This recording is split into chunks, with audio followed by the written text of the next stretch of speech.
Here we are with Damian Charleson, the Jayco dealer in Newcastle. Damian, you've been at Jayco Newcastle now since 2008. Wanted to talk to you about building momentum in your business, firstly, but secondly, how you've maintained momentum in your business after your tragic fire earlier this year, where you lost 70% of your business. Would love to hear your story. Yeah, sure. Very difficult. Getting a phone call at 4:30 in the morning from our security people, advising that there was pretty much a break-in. So I actually called them and called the police, jumped in the car, and halfway out was told by the police it was actually a fire there. So it was well alight by the time I got there, and standing there watching your business effectively burn down, and the amount of heat that was generated from it. If you had asked me the week before if the business could have burnt down, you know, it's basically a tin and steel shed. You know, I would said absolutely not. So from that point of view, it was a massive shock, and I think something that, you know, we all, from an industry point of view, should be actually looking at and learning from, because, you know, so it's been really difficult from a staff point of view, but from all of our points of view, we're just very, very lucky it started at 4:30 in the morning and that nobody was hurt or even killed. So obviously you've gone in the next morning after the event. You know, how do you have your business operating the next day? Well, it happened early in the morning, so we're actually able to sort of generate sort of things pretty quickly, and we've been doing a lot of internet type marketing through MailChimp with our database before, so it allows us to email customers. We were very fortunate we had another site up at Heatherbrae. We'd moved our service off-site about 12 months before.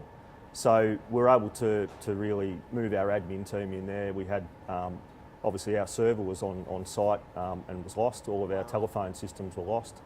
So we actually had our phones diverted to our Heatherbrae site. The server, we were very, very lucky. The fire happened the morning after the Newcastle show, and my staff were in there late at night putting deals into the system. And a very conscientious staff member, Warwick Butcher, always been grateful to him, who did a backup at 8 o'clock on the Sunday night. Wow. So he took the tape home with him. So we're very fortunate to have our whole database, our whole system on that tape, which, you know, other than that, it would have been, you know, the Thursday before, or if, you know, had been forgotten to be done, we may not have had any data at all. So it's just really important that we've actually had really good relationships with our suppliers. So our computer people were able to have a temporary server up and running by lunchtime on Tuesday, which was just amazing. And they're a large company, so they had the resource to be able to do that. And the same with our phone company. So they were actually able to get out there and, you know, get our phones diverted. So everyone worked together to maintain momentum in the business? Yeah, it was obviously very difficult at the start, on the first few hours when we didn't even know when we'd be able to get back into the business. But the first thing we wanted to do was obviously let staff know and that they had a job. We made sure they got paid that day, which obviously allowed them a fair bit of confidence in our ability to keep going. You know, they were all worried about their jobs and that sort of stuff. And then we just want to advise our customers, and you know, we did that through email very quickly, which was fantastic. And then, you know, the biggest thing then was really planning and getting our management team. There's 6 managers in our business, and effectively we met every day from that point on, documented what we had to do, set deadlines, and you know, followed it through every day. So, you know, just get back to the real basics of trying to do that.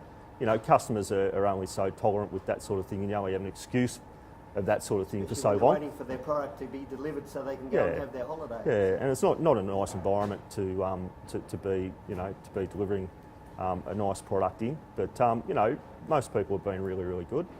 Some not so good. But you know, that's just the challenge of being in business. So, yeah. Well, Damian, we'd just like to thank you for sharing your story with us today. Thanks, mate. Okay, no worries.